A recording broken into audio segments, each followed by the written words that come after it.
Assalamualaikum warahmatullahi wabarakatuh. Waalaikumsalam warahmatullahi wabarakatuh.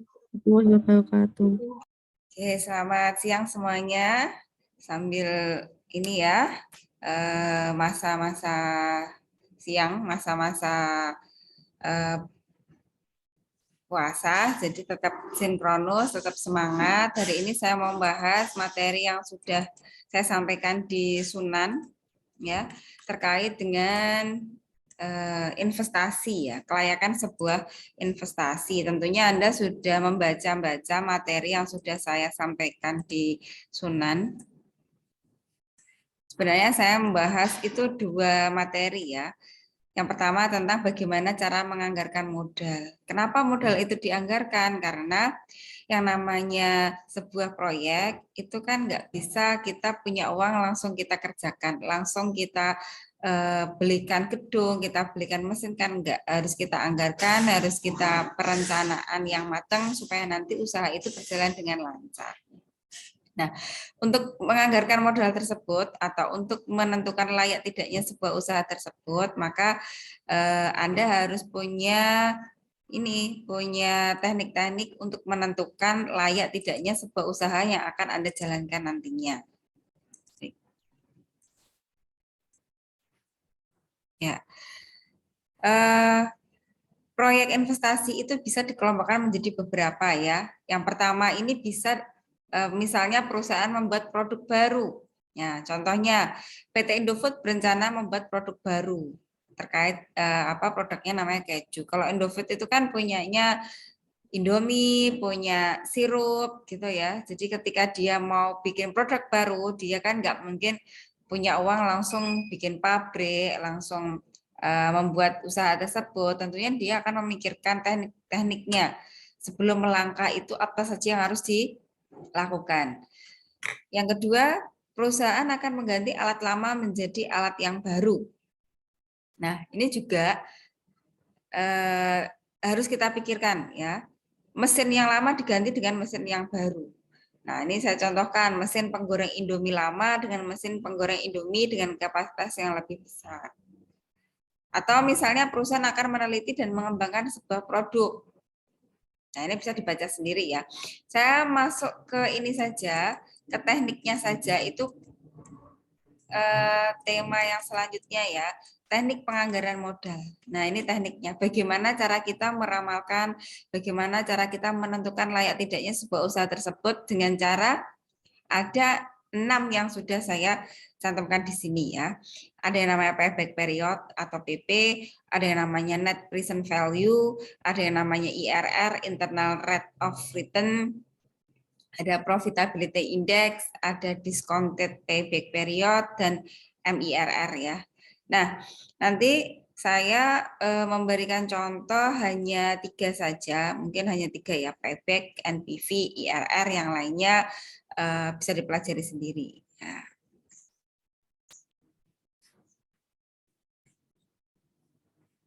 Oke, ini sepertinya listriknya sudah nyala. Saya ambil ini dulu, kabel dulu.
Oke, baik, saya lanjutkan ya.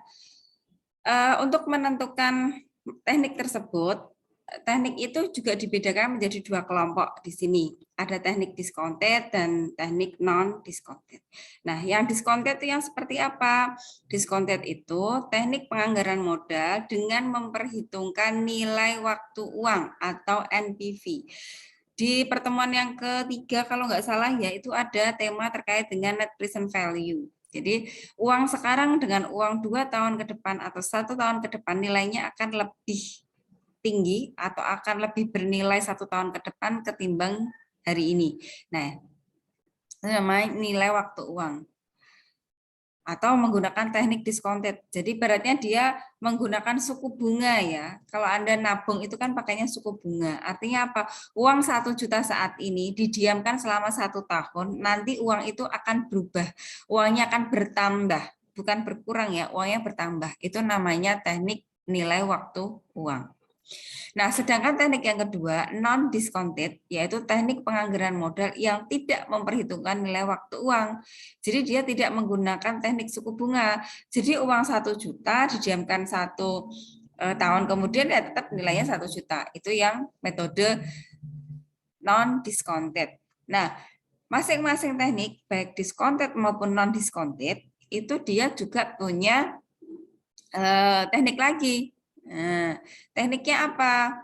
Kalau yang teknik discounted, nah ini bisa Anda baca sendiri ya, yang pakai suku bunga, bisa menggunakan NPV, bisa menggunakan IRR, PI, dan DPP, discounted. Pokoknya yang ada kaitannya dengan suku bunga ya. Sedangkan teknik non-discounted di sini hanya menggunakan payback period. Jadi dari 6 yang sudah disampaikan di atas ini, 1 sampai 5 itu namanya model discounted. Model yang menggunakan teknik suku bunga. Tapi yang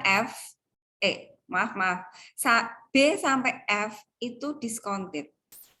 Yang A itu non-discounted. Dia tidak pakai suku bunga. Ini sudah saya kasih contoh kasusnya. Oke, mungkin saya bisa dibantu ya, Mbak Ulfa Fitriani. Bisa membacakan contoh kasus saya di sini, Mbak.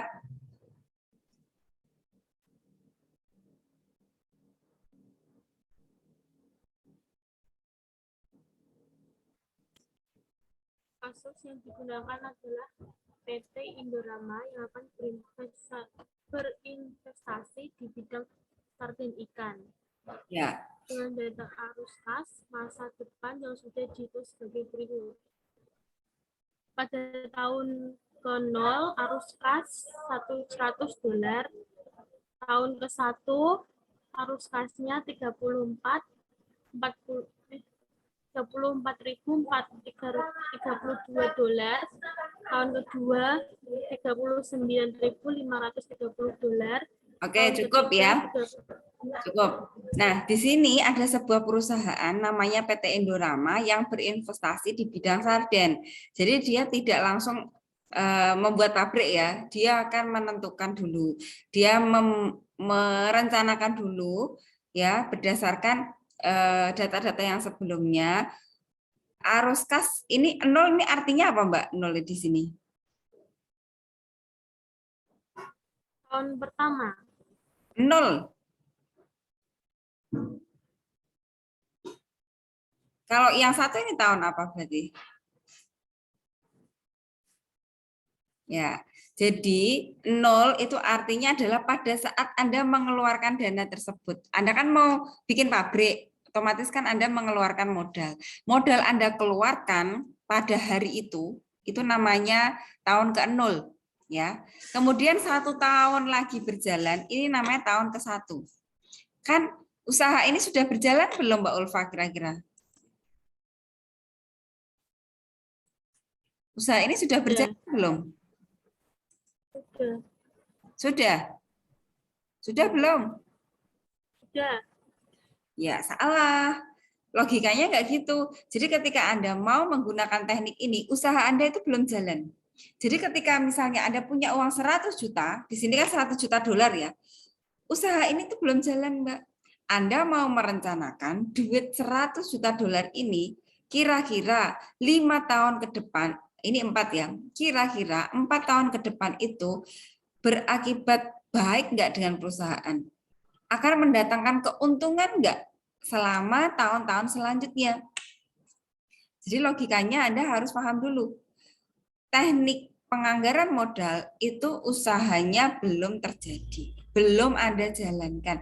Anda kan tadi judulnya adalah penganggaran modal.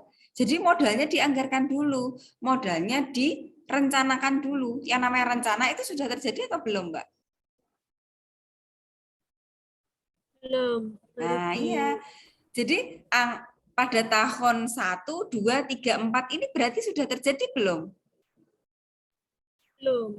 Belum. Jadi Anda seorang manajer ya, di bawah kan ada Anda sebagai seorang manajer diminta untuk menganalisis. Jadi Anda diminta menganalisis kelayakan finansial atas arus kas masa depan yang sudah diperhitungkan.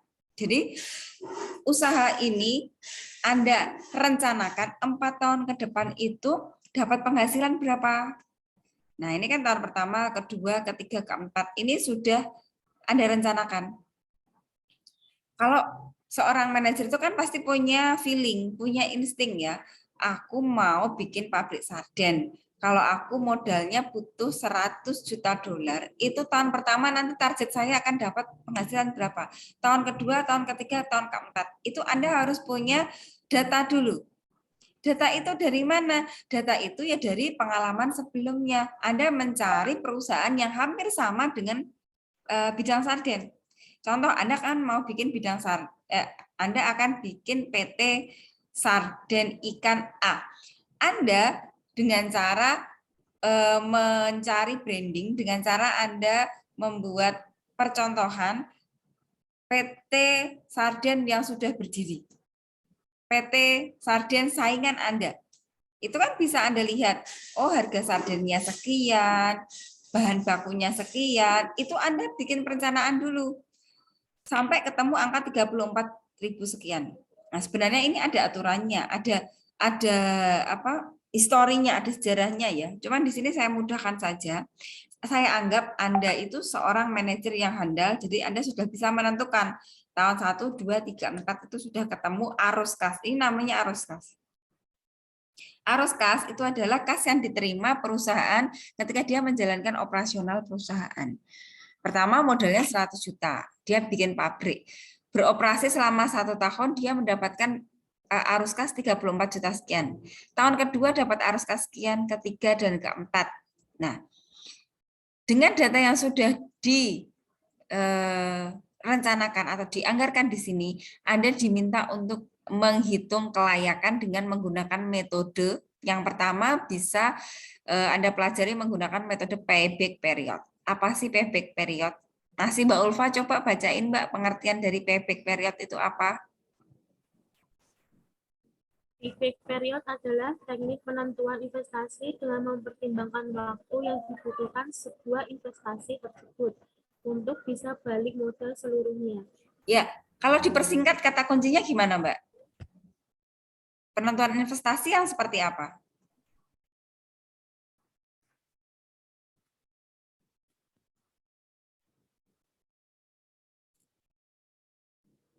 Yang untuk menentukan balik modal. ya, sebelum balik modal itu yang ditentukan apanya? Nah, ini yang saya tunjuk ini apa? Mempertimbangkan Waktu. iya. Jadi kalau payback period itu adalah waktunya. Berapa lama investasi tersebut itu bisa balik modal. Contoh, tadi kan pabrik sarden itu modalnya berapa Mbak Ulfa?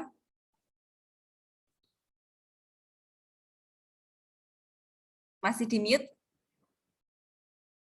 100.000 dolar. Iya, jadi pabrik sarden itu punya modal 100.000 dolar. Anda kalau mau menentukan payback period itu berapa lama uang 100.000 dolar itu akan balik modal.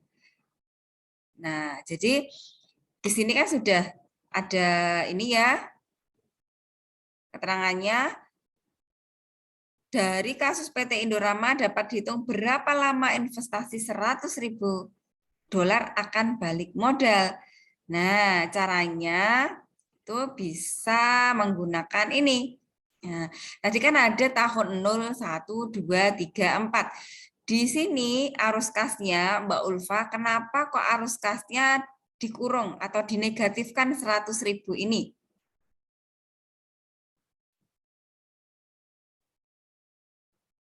Karena keterangannya apa coba, Mbak? Jumlah investasi yang dikeluarkan oleh PT Indorama. Iya, karena investasi yang dikeluarkan. Jadi Anda kan mengeluarkan dana. Anda menerima dana atau mengeluarkan dana tahun ke-0 itu? Mengeluarkan dana. Iya, karena mengeluarkan dana maka ini dinegatifkan atau dikurung. Tahun pertama ini, kenapa arus kasnya ketemu ini? Karena di awal sudah ditentukan. Kan ini datanya. Data ini kita turunkan ke bawah. Nah, kita tarik ke sini. Ya, ini arus kasnya. Sedangkan arus kas kumulatifnya itu adalah penjumlahan tahun 0 tahun ke-1. Tahun kedua adalah tahun ke-1 tambah tahun ke-2. Tahun ketiga adalah tahun kedua ditambah tahun ketiga. Nah, pisah batasnya di mana? Pisah batasnya di $100.000. Jadi tahun kedua itu kan kumulatifnya 73.000 sekian. Tahun ketiga berapa Mbak Ulfa? 113.321 dolar. Iya, ini kurang atau lebih dari 100.000 berarti Mbak? Lebih. Nah, berarti kira-kira balik modalnya itu di 3 tahun atau 3 tahun kurang berarti? 3 tahun kurang. 3 tahun kurang itu kan berarti tahun kedua lebih ya, lebih berapa gitu kan ya? Ya, cara membuatnya gimana? Nah, ini bisa saya bikinkan rinciannya ya. Jadi caranya begini, ini kan tahun ke-0 100.000, tahun pertama 34, tahun kedua 73, tahun ketiga 113.000. Jadi Anda kan pertengahan di antara 73 dan 113, rentangnya ini kan ada $100.000. Lah inilah waktu yang dibutuhkan supaya uang $100.000 itu akan balik modalnya. Berarti kan 2 tahun lebih. Enggak sampai 3 tahun kan ya. Lebihnya ini berapa bulan? Nah, ini di bawah sudah ada perhitungannya. Tadi kan batasnya 100.000, dikurangi 73 sekian, dibaginya adalah 39. Ini dari mana Mbak Ulfa?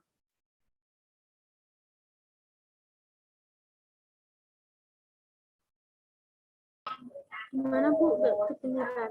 Macet-macet. Oke, rumus saya dilihat ya. $100.000 tahu ya dari mana asalnya ya? Dari investasi yang dikeluarkan. $73.000 dari mana, Mbak?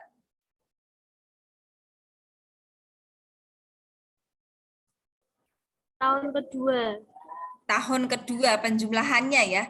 Sekarang pertanyaan saya yang 39.000 sekian itu diambilnya dari mana?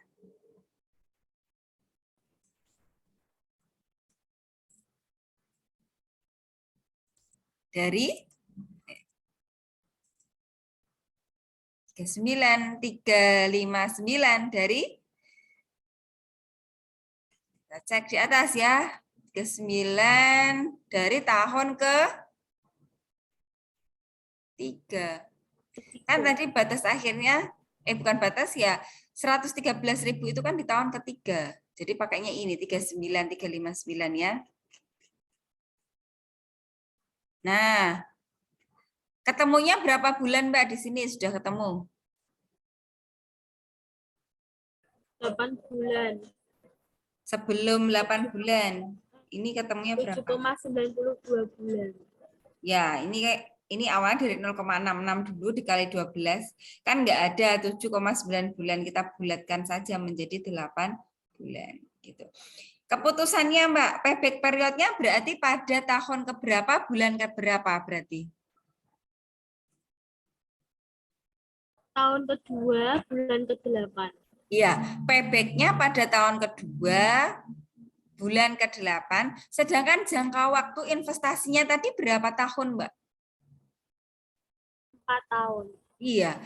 Payback-nya lebih kecil atau lebih lama dari umur investasinya? Lebih cepat. Ya, kalau lebih cepat itu lebih baik atau lebih gimana? Lebih baik, Bu. Iya.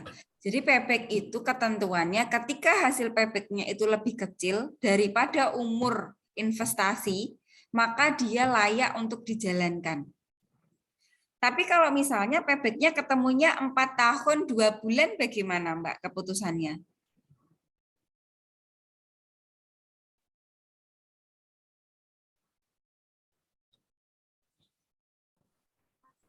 Layak nggak?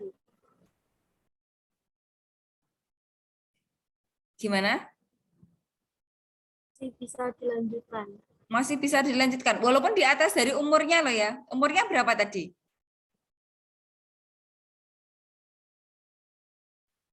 Umurnya berapa Mbak Ulfa?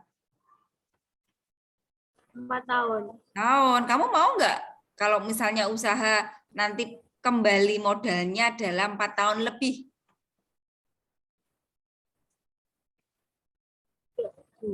Iya kan, yang namanya pengusaha itu pengennya ya segera balik modal. Kalau bisa balik modalnya itu adalah sebelum dari umur dari investasi tersebut itu berakhir gitu. Paham ya, pepek ya berarti ya? Oke, terima kasih Mbak Ulfa. Bisa nulis di chat nama-sama NIM-nya. Terima kasih atas partisipasinya. Nah, ini sudah saya kasih bold, sudah saya kasih huruf tebal, bisa Anda baca ya. Kesimpulannya adalah jika jangka waktu pengembalian investasi itu lebih cepat dibanding dengan perkiraan investasi, maka investasinya dapat dijalankan. Dan sebaliknya. Gitu. Oke, terima kasih. Sekarang yang kedua, model yang kedua, Mbak Yuni Maharani. Ini yang model non-discounted ya. Yang model discounted ya.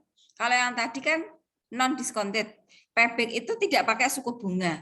Sekarang kita pakai yang discounted menggunakan suku bunga. Coba Mbak Yuni, metode apa selanjutnya? NPV. Apa itu NPV coba? NPV atau Net Present Value adalah teknik penganggaran modal yang mempertimbangkan diskonto atau nilai waktu luang. Ya, ada rumusnya di sini ya.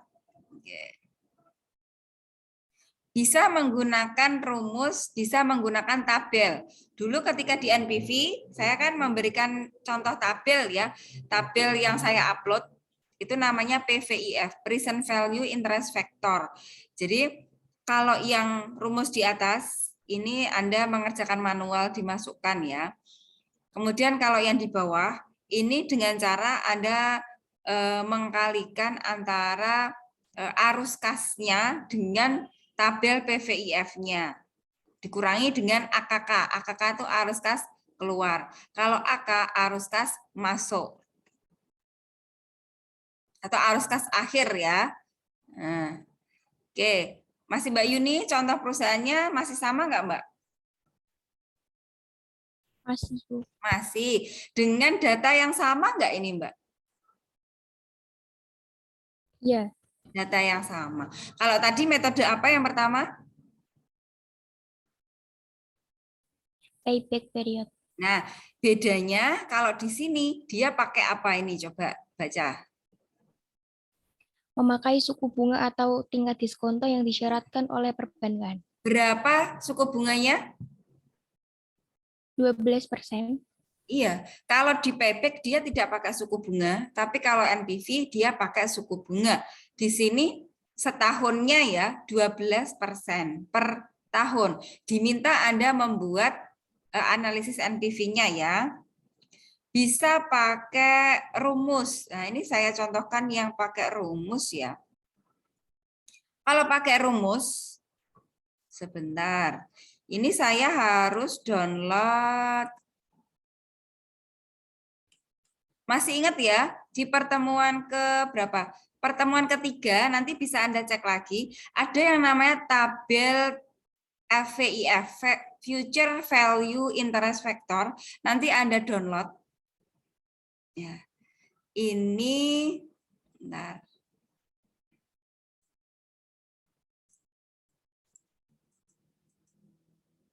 Bisa Anda gunakan untuk menjawab NPV berdasarkan suku bunga. Tadi suku bunganya berapa persen, Mbak? Ini sudah rotate belum? Slide-nya. Sudah, Bu. Sudah ya? Sudah. Tadi suku bunganya berapa, Mbak?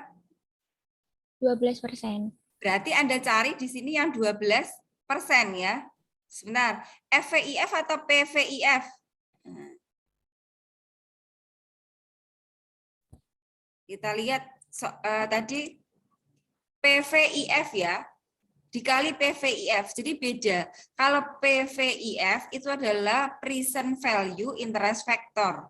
Kalau FVIF itu adalah future value interest factor. Kita cari yang PVIF ternyata. Oke, sebentar saya carikan. Yang PVIF ya, berarti yang tabel 2. PVIF 12% tahun pertama. Coba Mbak bisa dibaca ini kelihatan enggak? Atau saya gedein lagi ya?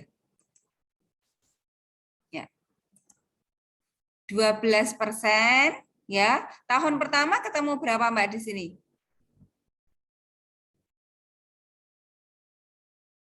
Enggak jelas? 30.748 dolar. Loh, enggak. Slide saya kan isinya tabel, Mbak. Tabel ini ya, yang 12% pada tahun pertama itu ketemunya berapa PVIF-nya? 1.000. Yang tahun pertama. Ini loh. 0,893. Nah, inilah yang nantinya akan Anda hitungkan di bawah. Nah, tadi yang mana ya? Kan gini, rumus NPV-nya adalah arus kas akhir tahun pertama dikalikan PVIF N,1. N,1 itu kan berarti suku bunganya 12% pada tahun yang pertama. Ya. Kalau AK1 ini kan sudah diketahui, ini kan arus kasnya, Mbak. Iya kan? Arus kas itu dari mana? Arus kasnya dari ini. Soal sudah diketahui, ya. Dikalikan dengan PVIF N-nya 12%, suku bunganya 12%, kemudian tahun yang pertama. Tadi berapa? Coba Mbak pakai kalkulator. 34.432 dolar dikali 0,893 hasilnya 30.747. Sudah betul Mbak? Kamu pakai kalkulator nggak itu? Pakai. Sudah kamu cek ya? Oke. Iya. Tahun yang kedua. Nah, tahun yang kedua itu tadi arus kasnya yang mana berarti Mbak? Coba lihat dari slide saya. Arus kas tahun kedua yang mana? 39.530 dolar. Oke, kita masukkan ke sini ya. Di bawah rumus. Sekarang PVIF-nya berarti kan Anda harus mencari PVIF yang tahun kedua. Berapa? 0,797. Nah, 0,797 ini dikali dengan berapa tadi?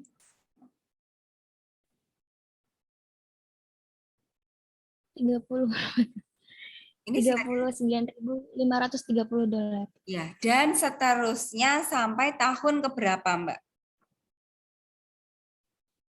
Sampai tahun keempat. Keempat. Setelah sampai tahun keempat dikurangi dengan Arus kas keluar. arus kas Modal. keluarnya berapa? 100.000 dolar. Nah, bisa ketemu ya hasilnya berapa ya? 10.768 dolar. Ya. Kesimpulannya apa, Mbak?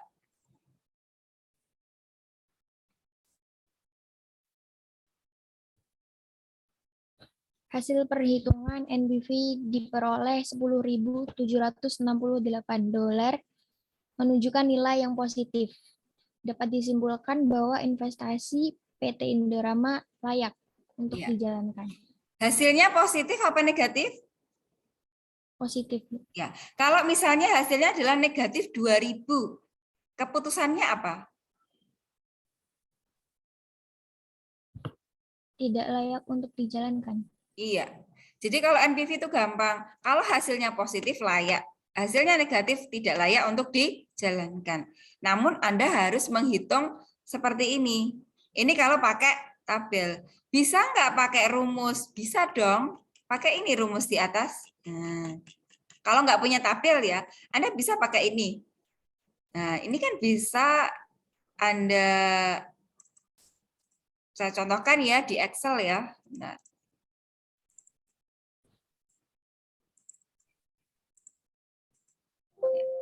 rumus ini bisa saya buat pakai ini rumus. Berarti kan AKA 1 itu kan berarti berapa tadi ya? 34 ini ya. 432. Saya masukkan ke sini. Dibagi dengan, ini dibagi dengan dalam kurung 1 plus N-nya berapa, Mbak?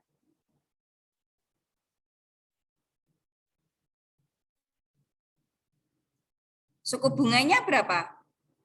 12. 12 itu sama dengan 0,12 ya. Pangkatnya jangan lupa, pangkat 1 menunjukkan tahun pertama. Ditambah dengan AK2, kita cek AK2 adalah 39 ini ya. Akan kita buktikan ya, baik tabel maupun dengan menggunakan rumus, itu hasilnya pasti sama. Dibagi dengan 1 plus, berapa suku bunganya Mbak? Sama ya. Tapi tahun ke-2. Ditambah, ini tahun ketiganya sama, 39 sekian ya. Ya, materi ini nanti akan saya keluarkan di UAS ya. Jadi mau nggak mau Anda harus tahu bagaimana cara mengerjakannya. Pangkatnya pangkat berapa ini Mbak berarti? 3, Bu. Pangkat 3. Masih ada lagi nggak? Masih. Masih 1 kali lagi ya. Tahun keempatnya kita cek 32 sekian. Dibagi dengan sama, 1 plus 0,12 pangkat 4. Jangan lupa masih ada lagi dikurangi dengan AKK tadi $100.000 ya.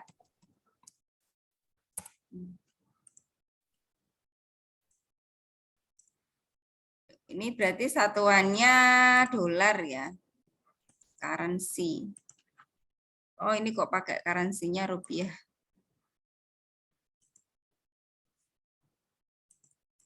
Karena bukan 100 juta ya, 100.000 tadi kalau nggak salah. 1.000 ya. Gini ya.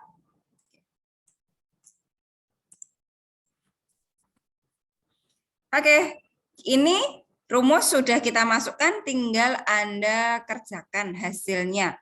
Kita lihat sama tidak, baik tabel maupun pakai.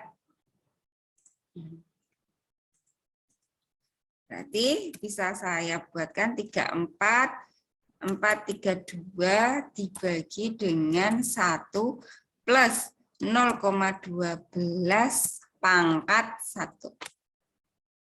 Sambil Anda cek, Mbak, di pekerjaan yang tadi sama enggak?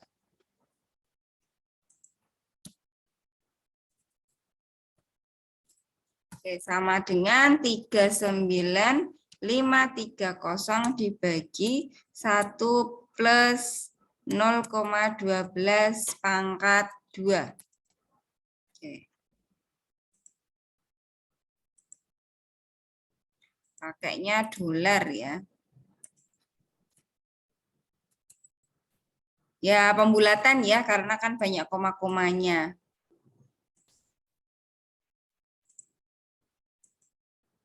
Sama dengan 359 dibagi 1 plus 0,12 pangkat 3.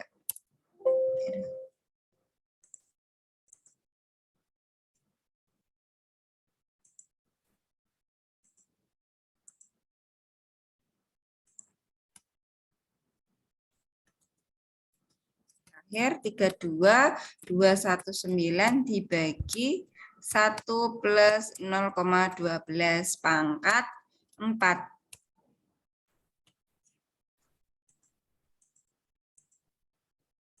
Ini dikurangi 100.000 dolar.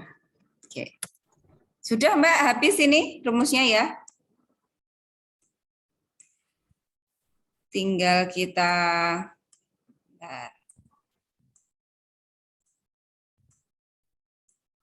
hitung. Sama dengan 30.000 ini ditambah 31 ditambah, ini benar enggak ya? 105.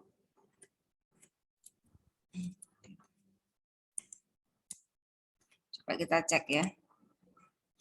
39359 dibagi 1 plus 0,12.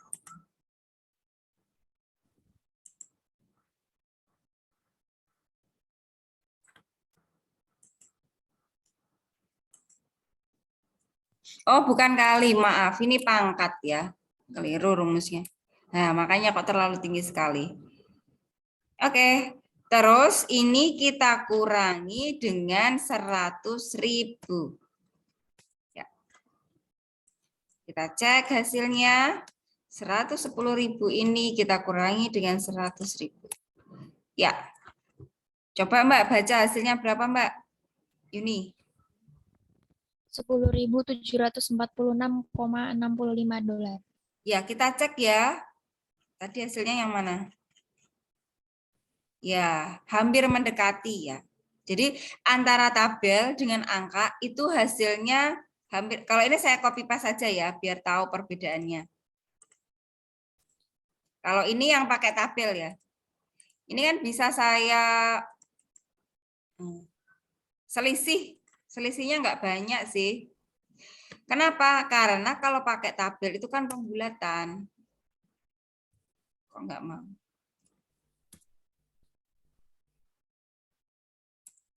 Selisihnya berapa ya ini? 47 sama 68. Nggak banyak. Cuman nggak mau saya manualkan. Sama dengan 10.768 dikurangi 10.747. Iya, selisihnya adalah 21 dolar. Nggak masalah. Yang penting hasilnya positif atau negatif. Sebenarnya sama sih, mau pakai rumus, mau pakai tabel. Karena bedanya kalau di tabel itu dia pakai pembulatan, sehingga hasilnya dia lebih tinggi daripada Anda menghitung manual. Gitu.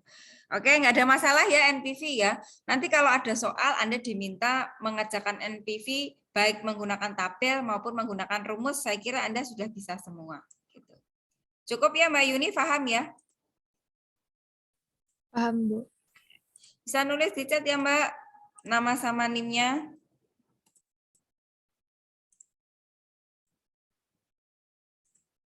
Oke, metode yang terakhir yang akan saya sampaikan adalah yang IRR. Jadi Anda sudah cukup tahu PP atau payback period, sudah cukup tahu NPV, dan yang terakhir IRR. Yang lainnya bisa dipelajari sendiri. Nah, nanti yang akan saya ujikan nanti 3, ya payback, NPV, dan IRR.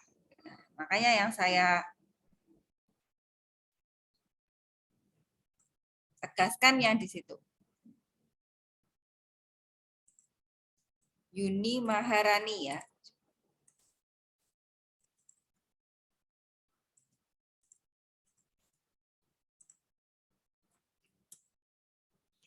Oke, sekarang lanjut yang IRR. Nah, kalau payback tadi adalah jangka waktunya, kalau NPV itu adalah suku bunga yang dimasukkan ke dalam perhitungan, kemudian dilihat positif negatifnya. Sekarang beda, sekarang IRR.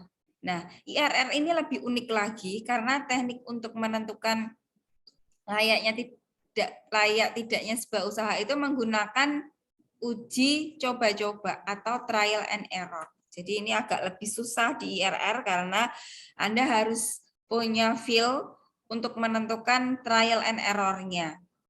Oke, coba ganti yang lainnya ya. Mbak Putri Cahyani. Oke. Coba Mbak, saya minta tolong dibacakan ya. Rumus IRR-nya bagaimana?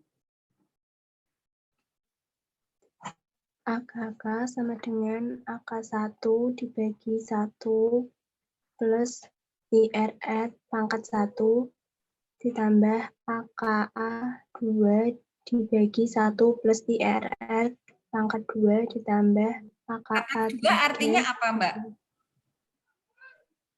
Apa Bu? Pangkat 2 artinya apa? Pangkat 2 itu artinya tahun kedua. Ya, dan seterusnya ya. Kalau yang AKK Ya, Bu. artinya apa?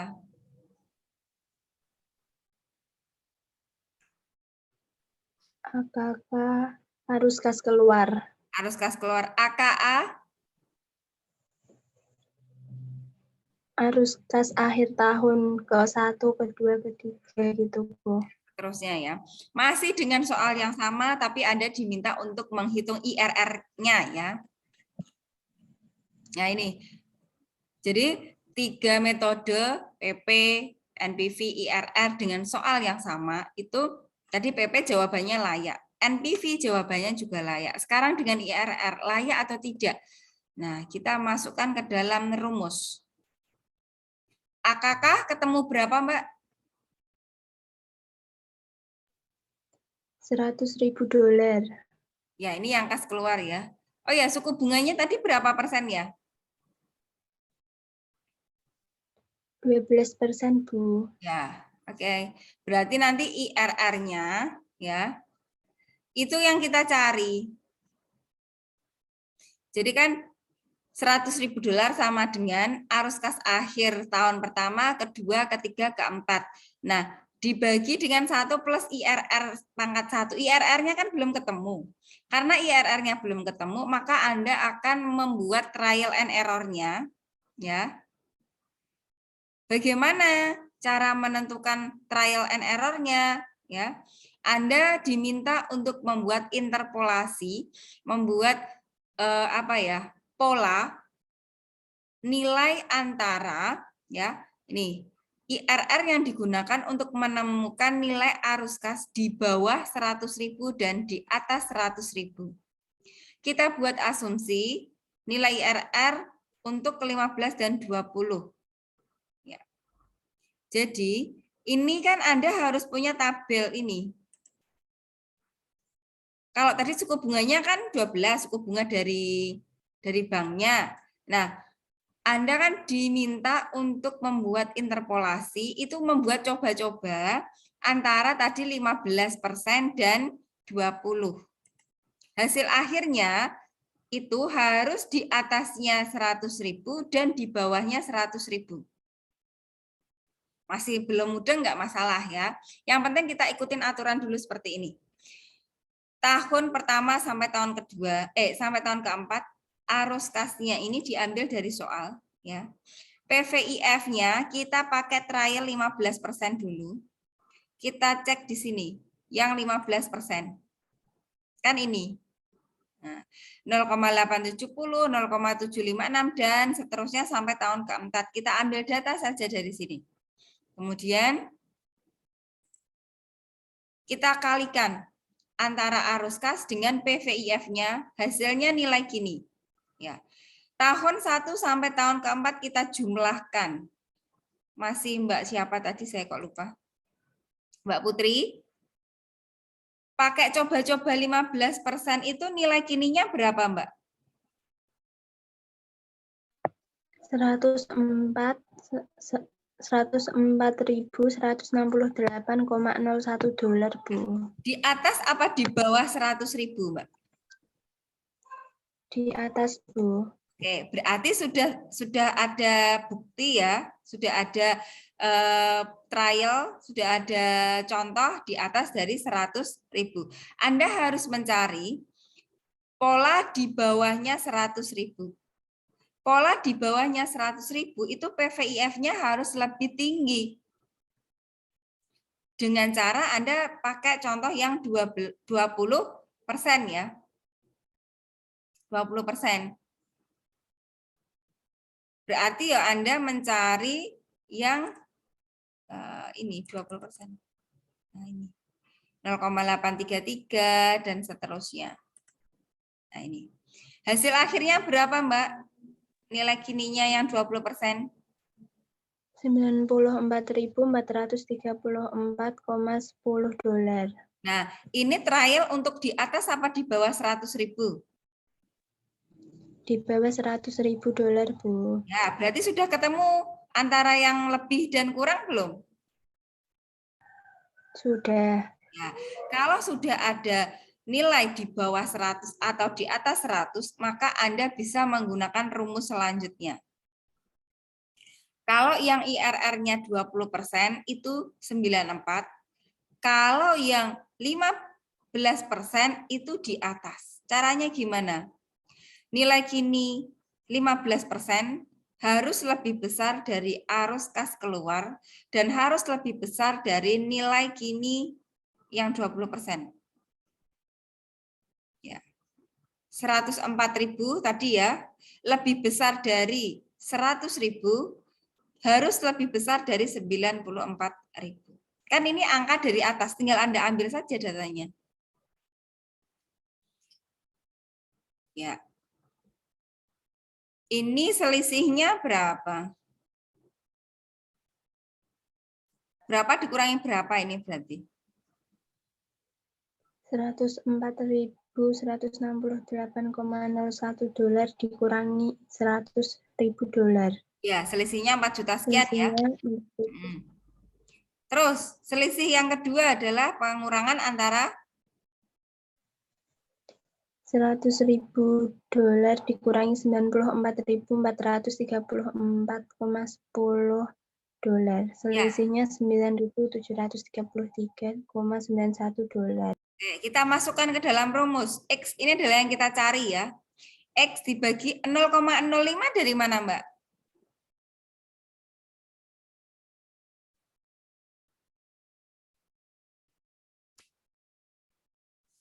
(0,05). Selisih apa? Selisih itu, Bu, yang 20% dikurangi 15%. Selisih 5%. interpolasi. Selisih 20% dikurangi 15% adalah 5%. 5% itu 0,05. Sama dengan 4.000 ini kita ambilkan dari yang di sini. 9.000-nya kita ambilkan di sini. Nah, kalau sudah ketemu X-nya berapa di sini, Mbak?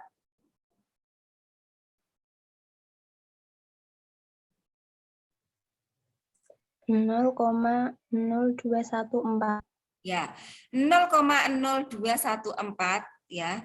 Itu kita jumlahkan dengan 15%. 15% itu kan 0,15. Ya kan? 0,15 ditambah dengan 0,0214 hasilnya adalah 0,17. Oke. Kalau saya buatkan grafiknya atau gini aja. Hasilnya IR-nya berapa berarti, Mbak? 17,14%, Bu. Akhirnya kan ini ya. Ini bisa saya buatkan gambarnya seperti ini, coba. Kan Anda bikin interpolasi dulu kan, Anda coba-coba dulu. Dicoba di awal. Nih. Di awal itu Anda pakai 15%. Terus di kedua, Anda pakai coba-coba berapa persen? 20 ya. Jadi ini awalnya Anda pakai coba-coba 15%. Yang kedua Anda pakai coba-coba 20%. IRR-nya di mana? Kita cek ya. Kalau 15% tadi ketemunya berapa? 94. 94 ini ya. Yang 94 tadi yang 20% ya. Nah. Kan ini 94. Sekarang yang 15%-nya itu kan yang 104. Kalau saya keliru boleh di ini ya, diinfokan ya. Siapa tahu saya salah ketik ya. Jadi angka 104 dengan 94 itu kan Anda harus menemukan angka berapa di tengah itu. Yang Anda cari adalah angka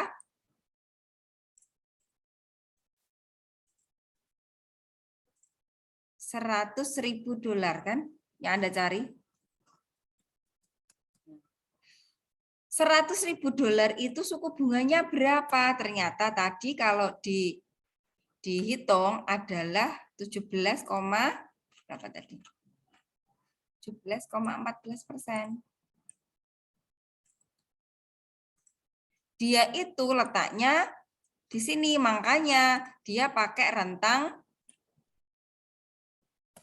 15 sampai 20. Misalnya Anda pakai rentang 15 sampai 19 boleh enggak? Sepertinya bisa. 15 sampai 18 bisa juga karena kan hasil akhirnya adalah 17,14. Intinya gini lah. Di bawah 100 dan di bawah dan di atas 100 itu boleh suku bunganya. Kalau misalnya Anda pakai suku bunga 17%, pasti itu di bawahnya 100. Kok di bawah 100? Pasti di atasnya 100. Karena kan rentangnya di sini 17,14. Nah, logikanya seperti ini. Jadi kan 17,14 itu adalah di tengah-tengah antara 15 dan 20. Anda mau pakai coba-coba 15 dengan 19 juga boleh. 16 dengan 19 boleh. Asalkan tadi loh di atas dan di bawah dari 100.000 gitu. Gimana Mumet IRR? Mbak Puji gimana? Paham nggak? Mbak Puji, Mbak Putri. Paham nggak Mbak? Paham, Bu. Oke. Terus ini belum keputusan ya, 17,14 itu belum keputusan. Keputusannya bagaimana Mbak? Angka ini harus diapain?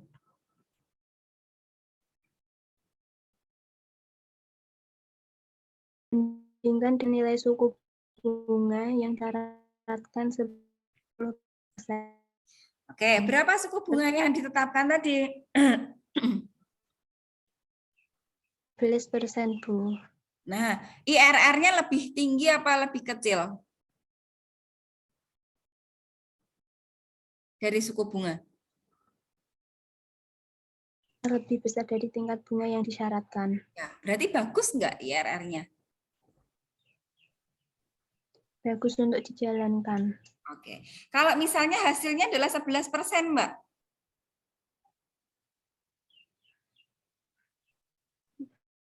Tidak layak untuk dijalankan, Bu. Kenapa? Karena IRR lebih rendah dari tingkat bunga yang disyaratkan. Oke. Jadi paham ya, itu cara mengambil keputusannya. Nanti ketika ujian, Anda jangan hanya nulis hasil akhirnya IRR, tapi keputusan. Ini loh yang saya minta. Keputusannya apa? Kesimpulannya apa? Layak atau tidak layak? Kenapa tidak layak? Kalau IRR itu dikaitkan dengan suku bunganya, lebih gede atau lebih kecil. Kalau NPV kita lihat positif apa negatif. Kalau payback seberapa lama, kalau semakin cepat makin baik. Itu adalah 3 teknik yang harus Anda pelajari. Gitu. Yang agak rumit mungkin IRR ya, karena memang IRR itu harus ada trial and error-nya. Gitu. Saya punya aplikasi, ini hasil penelitian saya ya.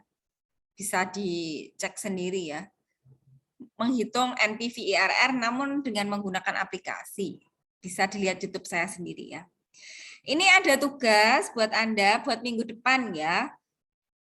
Nanti akan saya masukkan ke dalam Sunan.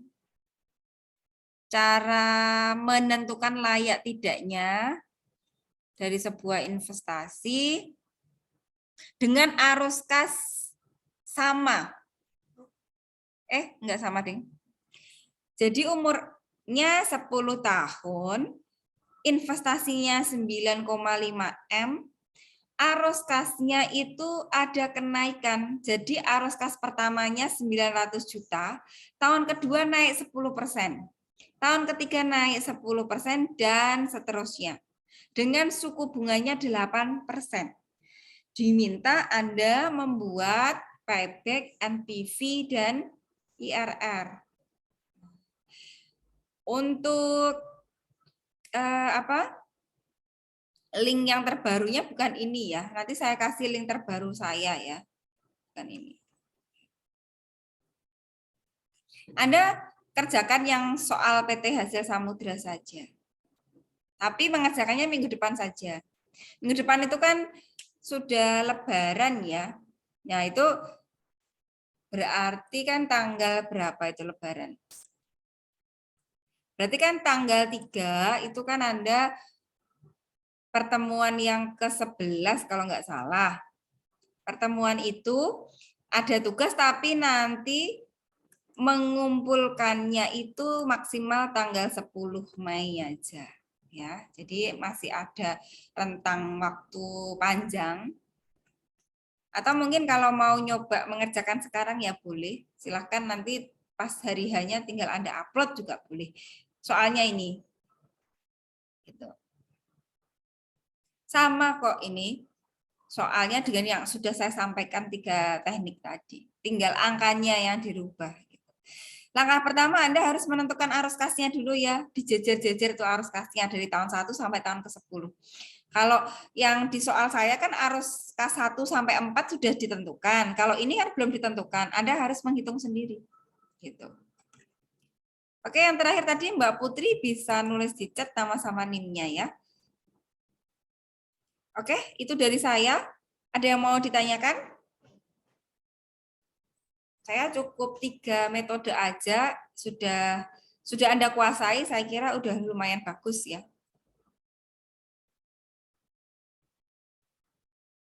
Gimana, ada pertanyaan?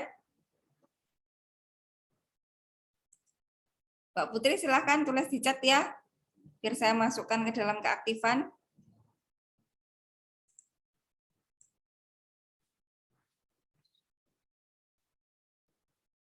Sudah cukup hari ini? Nanti kalau mau mengerjakan tugas bisa ngulang YouTube saya ya. Nanti kalau NPV caranya gimana. Oke Mbak Fili, kalau bertanya langsung boleh dinonaktifkan mute-nya Mbak Fili.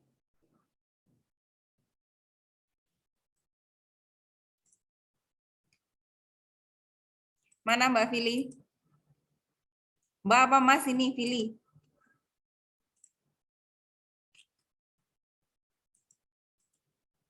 Mana nih di chat mau bertanya kok.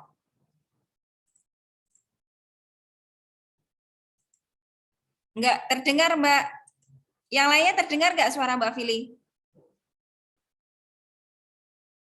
Tidak, Bu. Oke. Bisa tulis di chat Mbak kalau terdengar. Atau dicek lagi coba.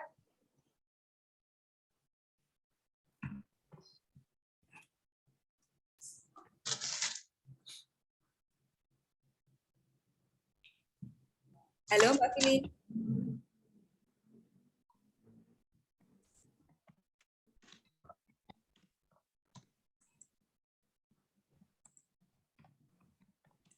Oke, baru nulis. Yang lainnya boleh lihat di chat ya. Ini Mbak Fili mau tanya apa?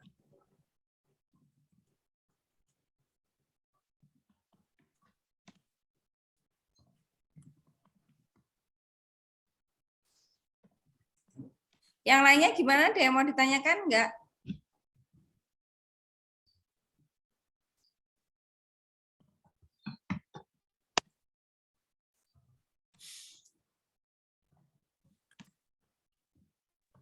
Permisi Bu, izin bertanya.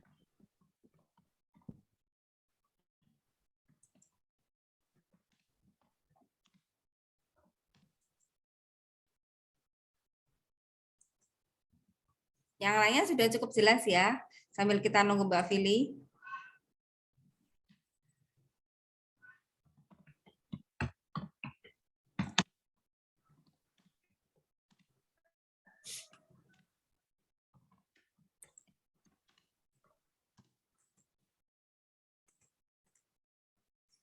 Misalnya disuruh menganalisis perusahaan, PP dan NPV-nya positif, apakah bisa? Ya, belum tentu. Kan IRR itu kan pakai suku bunga. Kalau tadi berhubung tiga-tiganya adalah positif semua. IRR nggak positif ya. IRR nggak positif. Yang positif itu NPV. Nah, misalnya begini. Kalau tadi kan suku bunga NPV-nya 8, IRR 12, IRR-nya suku bunganya 12. Ternyata ini ya, layak semua ya. Belum tentu nanti dengan angka 8%, suku bunga 8%, itu bisa tidak layak loh. Makanya perlu Anda ini buktikan dulu dengan angka. Karena yang namanya keuangan itu pasti dibuktikannya dengan angka. Jadi ketika mau menyimpulkan, jadi tidak semuanya pasti kalau PP-nya bagus, NPV-nya bagus, IRR-nya bagus itu belum tentu. Karena kaitannya dengan suku bunga, Mbak. Gitu. Baik, yang lainnya paham ya? Ada juga sih misalnya PP-nya bagus, NPV-nya bagus, IRR-nya nggak bagus. Karena apa? Suku bunganya mungkin bisa berubah. Atau mungkin PP-nya nggak layak, tapi NPV sama IRR-nya layak. Bisa juga. Gitu. Jadi kalau saya pribadi ya, ketika membuat sebuah keputusan, sebuah investasi, itu dari tiga-tiganya ini tercover semua, layak semua, ayo jalan. Tapi kalau tiga-tiganya itu hanya ada 2, saya juga jalan. Hanya 1 pun, saya juga jalan. Asalkan Anda punya data keuangan yang valid. Oh mungkin PP-nya aja nih yang layak, yang lainnya nggak layak, ya nggak masalah. Gitu. Yang penting kalau saya salah satu dari 3 teknik tersebut itu bisa tercover, bisa terpenuhi kelayakannya. Gitu. Gitu ya Mbak Vili ya. Karena nggak bisa bersuara, jadi nggak bisa interaksi dengan ini ya, dengan baik. Saya kira itu dari saya. Ya Mbak Vili, oke, terima kasih juga. Sama-sama, selamat berpuasa, selamat menjalankan ibadah puasa, dan juga bulan depan, minggu depan itu Anda sudah Hari Raya Idul Fitri.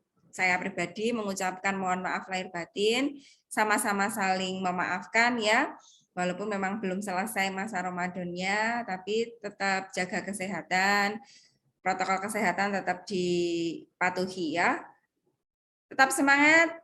Sampai jumpa di sinkronus yang selanjutnya. Wassalamualaikum warahmatullahi wabarakatuh. Warahmatullahi wabarakatuh. Terima kasih, Bu. Terima kasih, Bu. Baik, saya live ya.